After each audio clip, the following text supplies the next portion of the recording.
address her by their first name. Simply, we're not a number. It's a family, yeah. It's not too big and it's not too small. Oh, I know. And there's enough people here to have a good time and get to know a lot of people, but it's not too big where you're just kind of lost in the crowd.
How'd you end up at Ball State anyway? Well, I had a good senior season and contacted by some schools to play football, and I wanted a school with a good academic program, a lot of choices, you know, because I was never sure what I wanted to take. So I wanted a school with a lot of choices.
got us a race.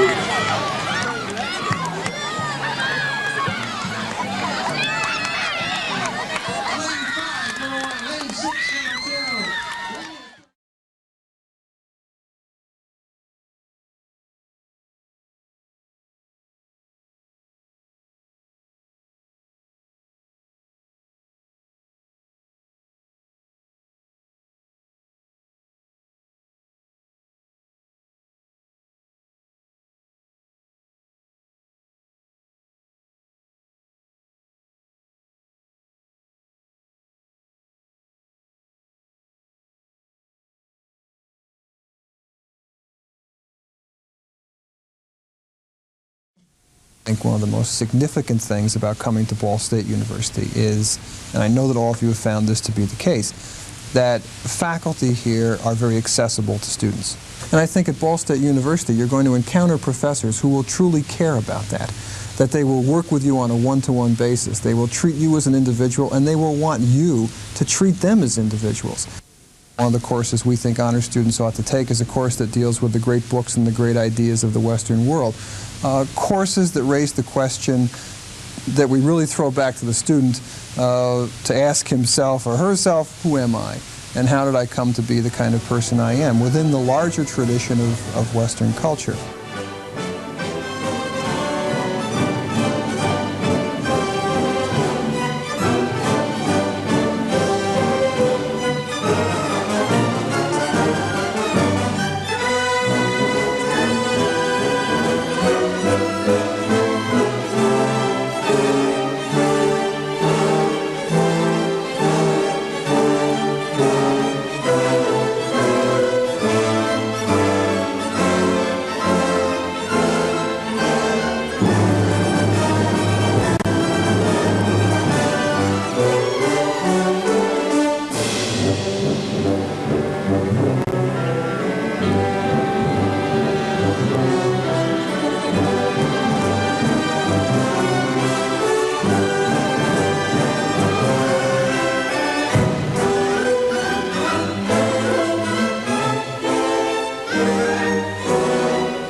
Above the fireplace at my alma mater, University of Northern Colorado, there is this inscription: "He who would kindle another must himself glow."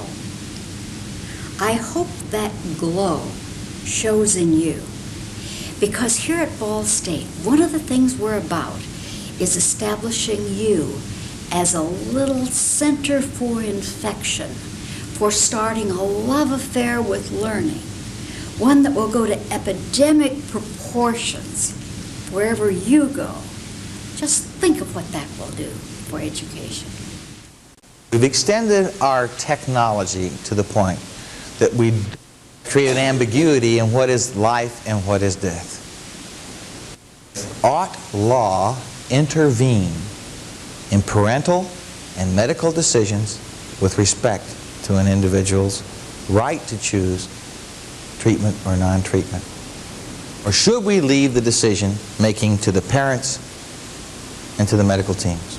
Some parents, I don't believe, are intelligent enough to make a heavy decision like that for their child. We could at least get a legal precedent set, whether or not it's a law or not, if you could just get a precedent set so that they wouldn't do things like prosecute the parents. The parents do have their right to make the choice, and they did have the information with which to make the choice.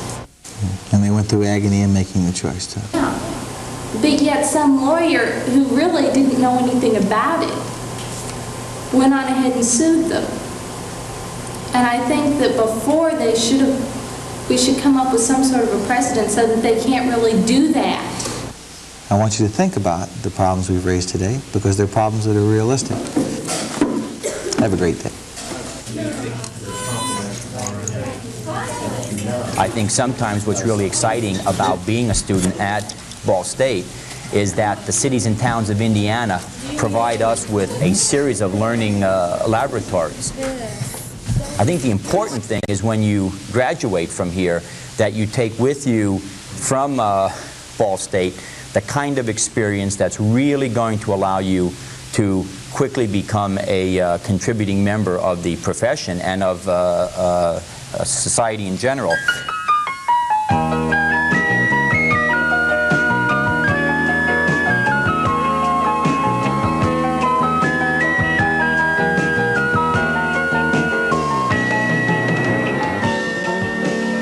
We all know that the job market's pretty competitive anymore, but the instruction here at Ball State not only teaches you the knowledge and the skills, but they also teach you interpersonal relationships, and I really like that. So when I go out, I'm going to feel pretty confident in the job market today.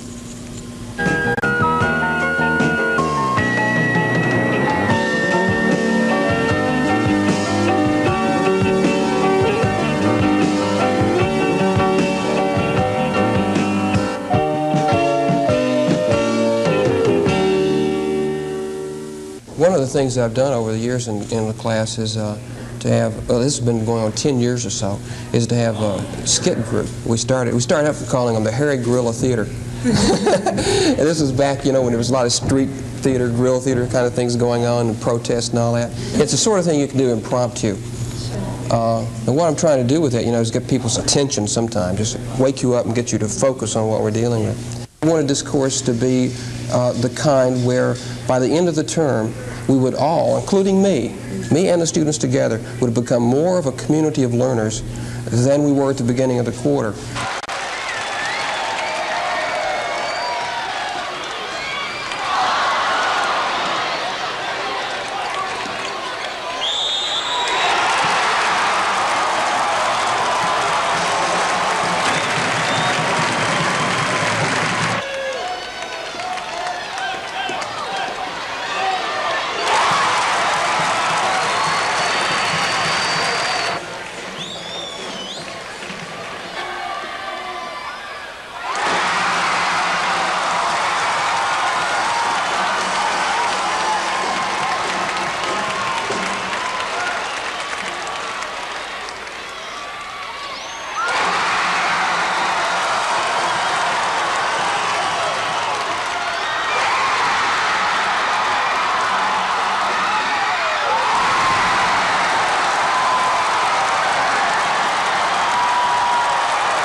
My education. I come and I go to my classes, and that's all fine and dandy, but there's so much you can learn out of a book, and I'm learning people when I'm in my organizations.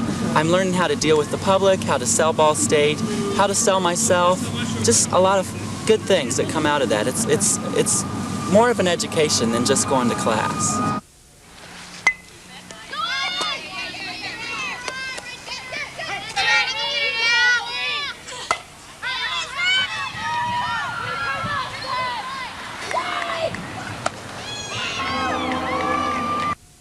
I've been around Ball State or in the Ball State community for over 21 years. Carolyn came to Ball State in 1965, so she's been here nearly 20 years, and I frankly feel that a lot of Garfield's growth, maturity, resulted as from my association with Ball State from college days and working, learning, growing in the Muncie community, and I think Ball State's as much a part of Garfield as Garfield is of Ball State.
It offers a lot of possibilities. You know, if you're interested in architecture, there's clubs and so on, photography clubs and singers performing all areas. That's what I found that was really neat about Ball State. There's something for everybody. Okay, Teresa, what do you say? You think we better pack up our stuff? 9 o'clock's early. Awfully early. Let's go home. It's empty, right? I'm going to go ahead and go. See you guys later. Bye. See you guys. Bye.